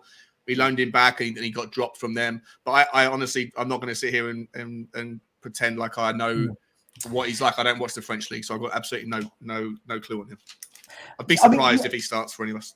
For us I mean, I made a point of watching Mets 2 or 3 times last year because the French league tend to have a lot of games at about midday. They have a game at midday on a Sunday. And while I was waiting for Super Sunday to come a few times, again, very difficult to judge a bloke on a few appearances. But you know, when you watch a player and you think you just want to see one thing that makes you go, "Oh, yeah, you're." Yeah. I didn't see anything, and then when I watched him play for Senegal in the African Cup of Nations, again, it was nothing where I thought, "Oh, I get it now. I see what the plan is." But I want to talk about Troy Parrott because. Again, for about 3 years now, I feel like Spurs fans are just desperate to get this kid into our first team. I've got friends who supported Millwall, who support Millwall, that said he just wasn't good enough. He wasn't anywhere near good enough for them. He didn't score goals there. He didn't score goals at Ipswich. He's gone to MK Dons and got 9 league goals. I don't want to. I'm not saying. It's not a lot, is it? 9 in 43. It's not. It's right. Not, it's like 1 every 5 matches. So what good is it bringing someone like that into our first team squad? Is that the level we're at? That you know what I wanted to see, Sean, was MK Dons this year go and bang in 20 plus. Yeah, exactly. Yeah. Then this year coming up in the Championship, go and bang in 2025. The same way like Tammy Abraham did when he was on loan at lower teams. Go. Jermaine Defoe did it. I just don't. What did Harry Kane do when he was on loan before he? Do you remember? I don't think he wasn't impressive either. No, he wasn't. He wasn't. But I just don't. I feel like I get it, right. And what lots of people will do is use that argument, right, that Kane wasn't so. But again, Parrott for me, when I've seen him play, doesn't look anything like Kane in terms of all-round game, talent, stature. Yeah. Where should he go this year, Sean? Where would be good for Troy Parrott, and what does he need to do to prove that he's ready for Tottenham? I think there's no. I don't know how many years he's left. If he's been, it seems like he's been at Tottenham for about half a decade. I don't know how many years he's got left on his contract. But if he's only got like 2 or 3 years left on his contract, then you're going to need to make a decision next summer around whether you let him go or re-sign him. And so for that to happen, you need to see him at the level. So he needs to go to the Championship, and then he needs to sink or swim. And which team? I'll be honest, mate. I don't think it matters. A team that's probably like, if you can get him into a mid-table team where he's not going to be. If you go and put him at like a relegation level team in the Championship, then it's unlikely that he's really going to be able to do much because they'll be on the back foot most of the time. So, you know, I think that you need to put him somewhere in the mid. I don't think you'll get him into a proper title contender. So if you go mid-table and then see how he does. But I don't think he's obviously not ready for Tottenham's first team. Obviously not. Mm-hmm. And it's obvious that Tottenham are trying to go out and find a striker to help, you know, Kane, Sonny, and Kulusevski out this year. So I don't think there's any intentions to keep him at Spurs. I think you need to put him in the Championship. You need to put him at a realistic club, mid-table team, see how he does, and then at the end of next summer, if he's failed to do anything at Championship level, then again, pending however many years he's got his contract left, get rid of him if he's not going to do it because time's running out. Yeah, agreed. I mean, Kuvva, is this a good point from Hasper? And hello, Harry, how are you, mate? Spurs fans overrate the youth, but I think it's a byproduct of an anomaly like Kane. Would that be fair? Yeah, I think that's got to have something to do with it, hasn't it? I mean, look how well Harry Kane's come on. Yeah, there's the thing is though, I don't think we should be judging our youth academy on any player in particular that's come through into our team. We should be comparing it directly to what other teams do. And somebody brought up the comment about why did Chelsea manage to keep bringing quality players into their first team from the youth. They might have one season on loan like Mason Mount did, and he's ready to go. We struggle to do that. We'll have the likes of Andros Townsend finally gets into the team. How well did he do? He was all right for us. He was nothing special, was he? Went on, he's had an average career. Fair play to him. He's made him a living out of it, but it's nothing special. And we're saying that over and over again. When I was hosting on Tottenham Tantrum Gold, we had one of the guests, one of the people in the comments, I've forgotten who it was now. They had Spurs in the title of their name anyway. They were saying about they've got a young lad. They've been going around the country and he's been introduced to several of the academies and the setups there with a view to getting him, started on somewhere. And he was saying Spurs are way behind even the likes of Everton when it comes to the academy setup. Yeah, and he meant way behind, like Stone Ages compared to it. And for me, that kind of fits in with the ethos of a certain chairman, I dare say, where there's the basics are there, but it's not really a high concern, just like League Cup's not a high concern, FA Cup's not a high concern. All the focus is on just get the club into Champions League and sit there comfortable, keep the money rolling in. Everything's fine. Youth team doesn't matter that much because it doesn't make a huge amount of money. That's a brilliant link, because what I wanted to talk about next was I'm gonna when looking at our youth now, I'm gonna compare it to a lot just over there in West. And look, as much as we hate Chelsea, right? As much as they've got money beyond belief and all this kind of stuff, I'm gonna give you a list of players, right? And I've got 12 players here that have all played for Chelsea in the last 2 years or have been loaned out by Chelsea in the last 2 years, right? Then I want to base this against what we've got, right? Currently in their first team, playing week in, week out in Champions League, Premier League, getting to finals, this, that, the other, is Reece James, Ruben Loftus-Cheek, Mason Mount, Trevor Chalobah, and Conor Gallagher, who've come back, right? Yeah. They've sent Gilmore out on loan, who's widely talked about as, again, time will tell, but widely talked about as being a quality little player. Last summer, he was at Norwich, wasn't he? Yeah, went to Norwich. Last summer they sold Tammy Abraham, who's an England international. They sold Mark Guehi's Palace, who's an England international. Tomori to AC Milan, who's an England international. Broja, who was out on loan at Southampton. Livramento, who they sold to Southampton. Lamptey, who they sold to Brighton. Now, that's 12. I'm sure somebody will come up with a couple more names from recent years. But when you look at that level, right, they made 35 to 40 million for Tammy Abraham. I think Guehi went for about 26 million. Tomori was another 25, 30 million. So they've made nearly 100 million pounds in selling free youth players, right? Plus whatever they got for Lamptey and Livramento. And then they've got all these other players who are currently playing first team football. How have they got that so right? And we've got it so wrong. And even when you think about it, they don't have to bring players through because they can just go, we'll have him, we'll have him, we'll have him. So for all the talk of the money they've got, look at that youth setup. Isn't that phenomenal compared to Tottenham's?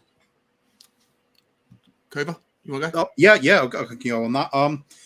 Did you ever see the story of what happened when Abramovich came in at Chelsea?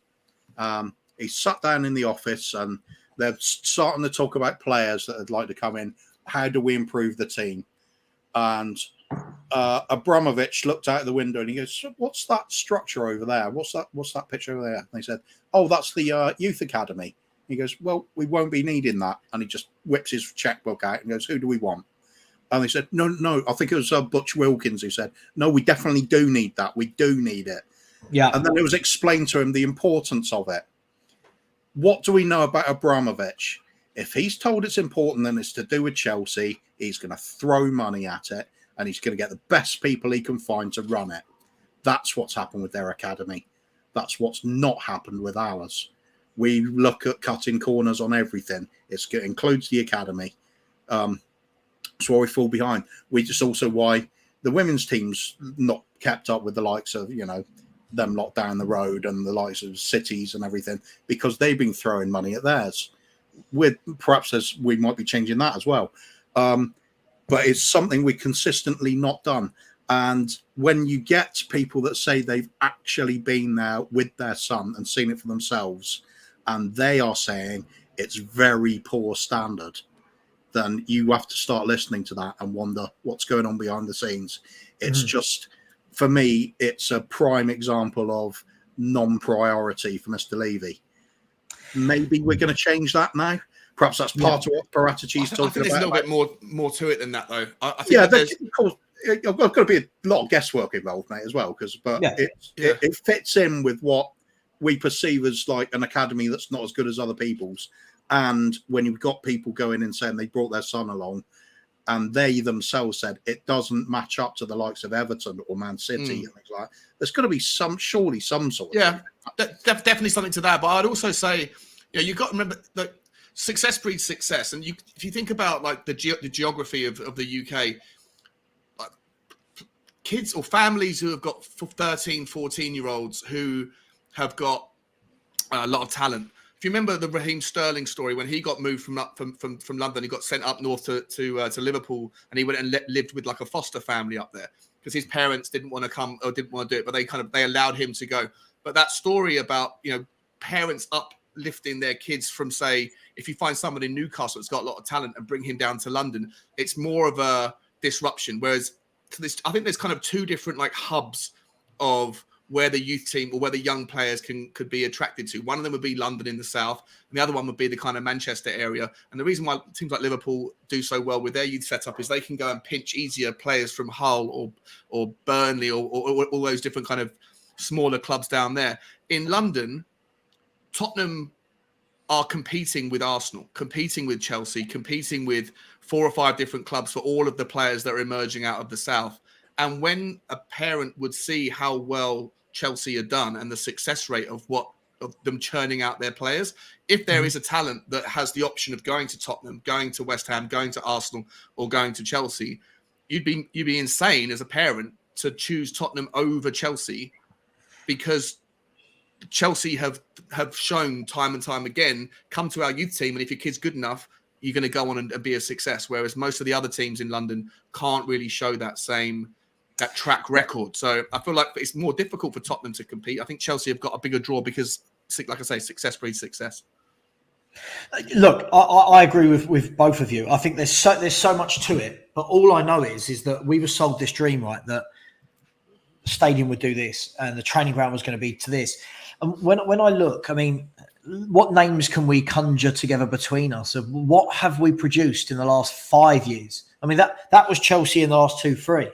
Yeah. What have we done in the last 5?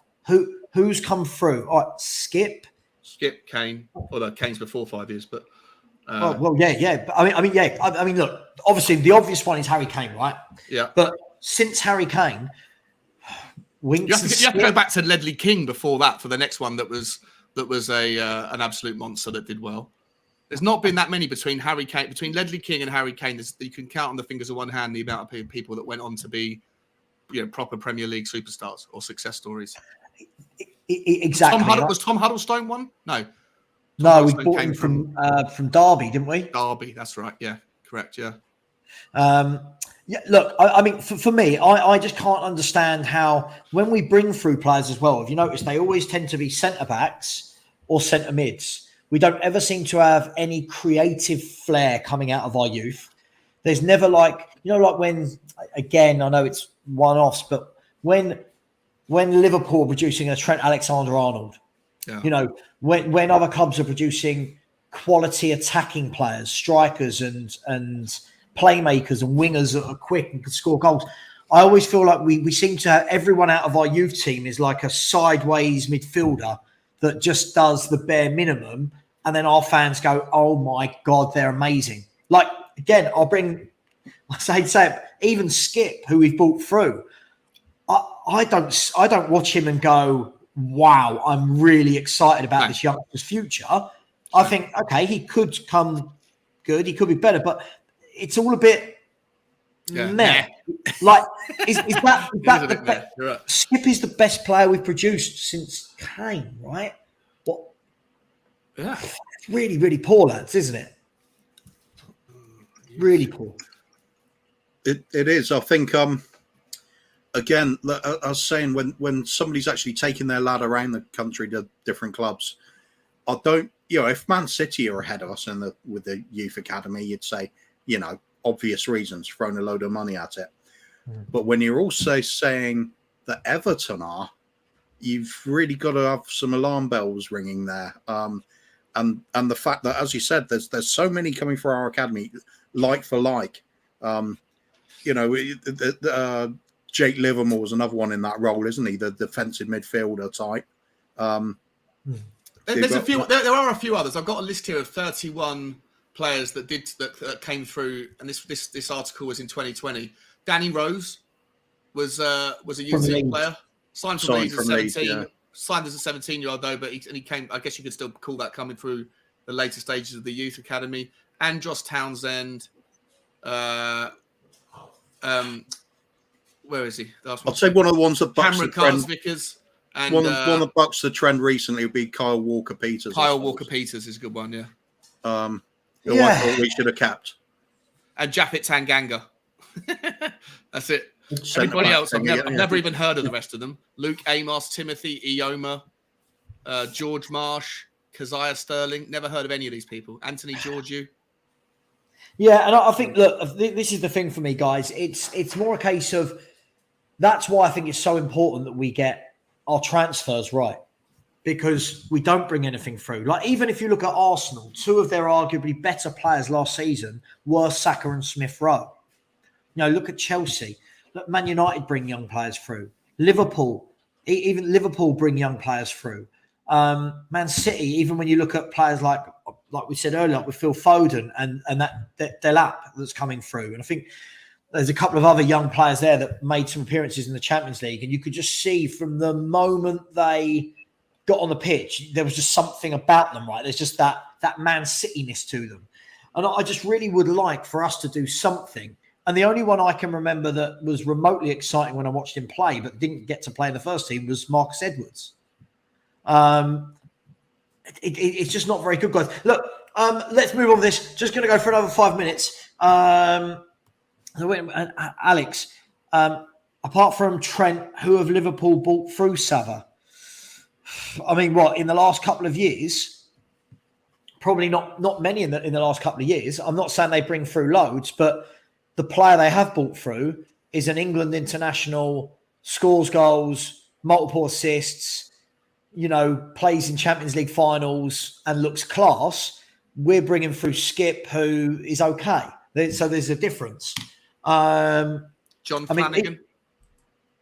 Flanagan. I can't think of too many at Liverpool, but they when they bring them through, Curtis Jones isn't yet. Curtis Jones, good player. Good player. Again, another one that probably won't get loads and loads of game time because Liverpool can buy who they want in midfield. Alex, mate, I'm. Do you know what? I'm at the stage where I just feel like you are trolling now. Like, it's silly. Kane and Skip is better than anything Liverpool have bought through. Well, they've bought through Trent Alexander-Arnold. I mean, how is that not better than either way? Though, it's still not a fantastic. Like, both of them aren't particularly. Like, if Trent's the best that Liverpool have done, for Liverpool, that's not that particularly amazing. For Spurs to have two, I think Harry Winks as well, maybe you could put in the list. He came through the youth system, but like, it's still not a fantastic story, is it, for Liverpool or for Tottenham? Mate, listen, theirs is more. I mean, sorry, hang on. Are we talking about Trent Alexander-Arnold here? Are we talking about the same player? For all the players they've got, they've managed to get him through the youth team and playing for the first team. Listen, I'm not saying that everybody's got loads and loads and loads, but I just would love Spurs to bring through one like that at some point. Yeah. Because Harry Kane is 29 now. We can't keep saying, well, we brought through Harry Kane. It was nearly a decade ago. This is one that does annoy me that Alex does. He will state his own opinion and then claim it to be fact, which it is not. It is your opinion. You're allowed your opinion. You can be right or wrong in other people's eyes, but that is not a fact. A fact will be a statistical thing. This will be a Will Stewart thing straight away. A fact is something like, we won the FA Cup in 1981. That's provable. It's there on the record books. Saying Skip, you think Skip's better than a Liverpool player, is an opinion. Jesus Christ. I mean, talk about pedantic. I think Harry Kane is 29 next month, if I'm right. I mean, Jesus Christ. Alex, is there anybody in the youth team right now that you've got high hopes for? That we not including Dane Scarlett or Troy Parrott, like Alfie Devine. Have you a lot of people talk about him and think he's going to be something special. Those twins, I forget their name. The one that they play in the midfield. One of them's left foot, and the other one's right foot. They're identical twins. Yeah, are they Scottish or Irish twins? Or yeah. I just can't think of their names. To be fair, look, the bits and pieces I've seen of Devine, he looks decent, but again, at that young age, it's very difficult, isn't it, to say when he'll break through, will he break through, and converting that to the Premier League. Kane is better than anything Chelsea have brought through. Fact. I mean, yes, Kane is a top-class player, but again, look at the volume of what Chelsea have brought through. You can't just say Harry Kane, one player. Guys, just quickly, let's talk. Just really quickly for 5 minutes before I wrap things up. I've got to get little Frank to the vets, so I need to jump off for that. Look, let's talk transfers just quickly. Nothing's really moved in the last few weeks. How are we feeling about it? Starting to worry. 2 weeks till we go to South Korea. Still not got right wing backs. Not got any centre backs. Not got any more forwards. Are we? Where's your head at, guys? I think next week, you're going to see a lot of the players return from their 2 week holidays. A lot of the internationals that went away after the whatever it's called, the Nations League thing. And so I think you'll be able to get more. I think you'll see a lot more activity because there's a lot, like nobody signed anybody in the last week, really. Like there's a lot of like, oh, Gabriel Jesus is closed, it's all but done, whatever, all this nonsense. But there's been very little signings because all the big players are still on vacation. I think on Monday when they all come back, then you'll start to see noise. You'll see whatever happens with Christian Eriksen. I'm not particularly worried. I think, look, it's the best summer window, the start to the summer window I can remember happening in my lifetime. So I'm cautiously optimistic. But I think, like I say, I think I've said it 1,000 times. I think that for me, we're focusing our areas, or at least the news articles seem to be focusing in the wrong places. I think that there's a far bigger priority to go and get a world-class right wing back, which we haven't been linked with. I'm not including Jed Spence, and a left wing back and an offensive midfielder. I think those positions are more important to me than a striker. And a left-sided centre back I think is important, but for me, the right wing back is where you're going to catch those 25 points that we dropped to low block teams last year. And I'm not seeing us linked with anyone of a caliber that I would deem good enough. So I'm cautiously optimistic, but I'm a little bit concerned by where we seem to be prioritizing our efforts right now. Kuvva, just quickly before I come to you, this is a point I agree with and don't agree with. It says we don't need a creative midfielder. Our creativeness comes from the flanks. If that's the case, then you've got to go and get two wing backs that are very creative and brilliant. I think we said this before. We can't just say, in a Conte system, it all comes from the flanks.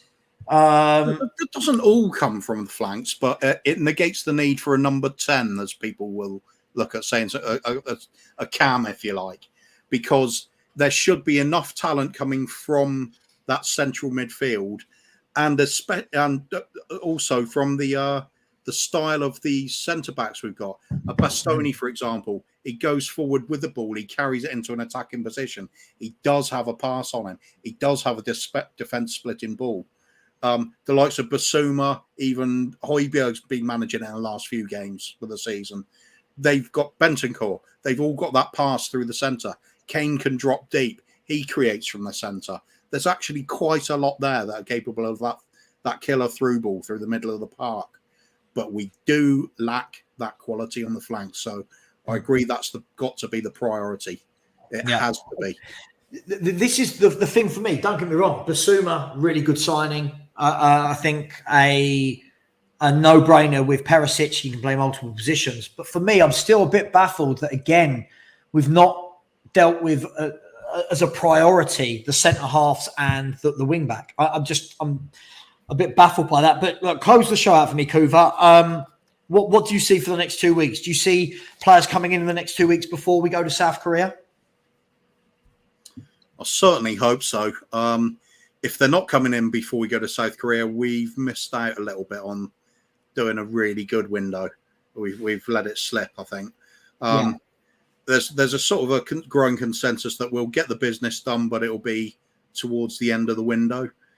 And when it's in key positions, especially, rather than covering sort of players like Forster, then you're missing out the opportunity of having the team gel in pre-season and hit the ground running at the start of the season.